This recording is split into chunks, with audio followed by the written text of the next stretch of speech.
Trench life involved long periods of boredom mixed with brief periods of terror. The threat of death kept soldiers constantly on edge, one of these threats being plagues, from rats and lice specifically.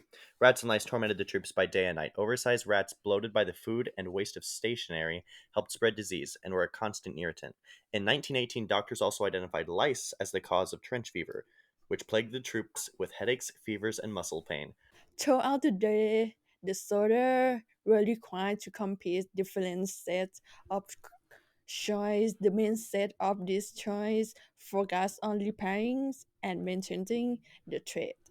For example, several common afternoon chores including digging new teeth, filling sandbags for the front wall of the trench, repairing or laying down dragboard on the bottom of the trench.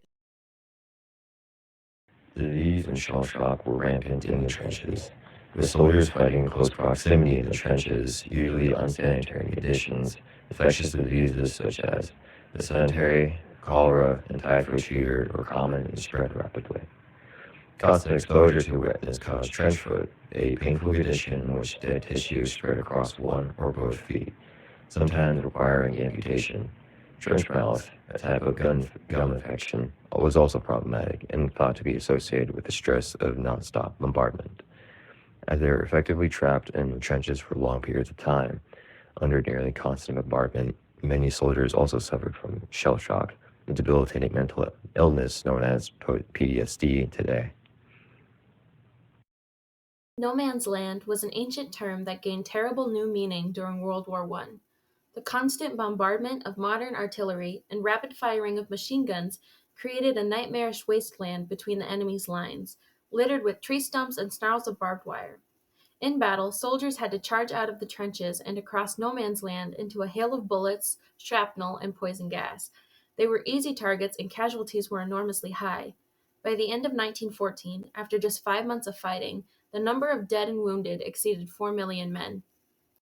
The trench systems on the Western Front were roughly 475 miles long, stretching from the English Channel to the Swiss Alps, although not in a continuous line. Though trenches offered some protection, they were still incredibly dangerous, as soldiers easily became trapped or killed because of direct hits from artillery fire. Life in the trenches was difficult for the soldiers.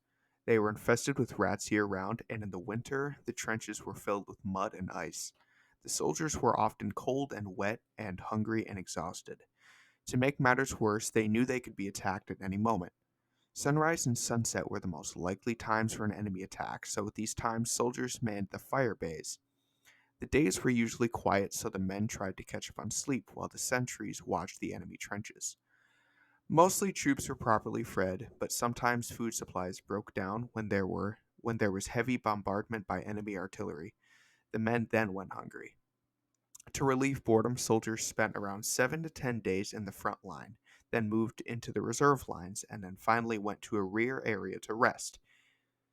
Here they are given a bath and clean clothes before returning to the trenches. There were three different types of trenches. Firing trenches, lined on the side facing the enemy by steps, where defending soldiers would stand to fire machine guns and throw grenades at the advancing offense. Communication trenches and saps, shallower positions that extended into no man's land and afforded spots for observation posts, grenade throwing, and machine gun firing. Wild war in the trenches during World War I is described in horrific apocalyptic terms: the mud, the stench of rotting bodies, the enormous rats. The reality was that the trench system protected the soldiers to a large extent from the worst effects of modern firepower used for the first time during that conflict.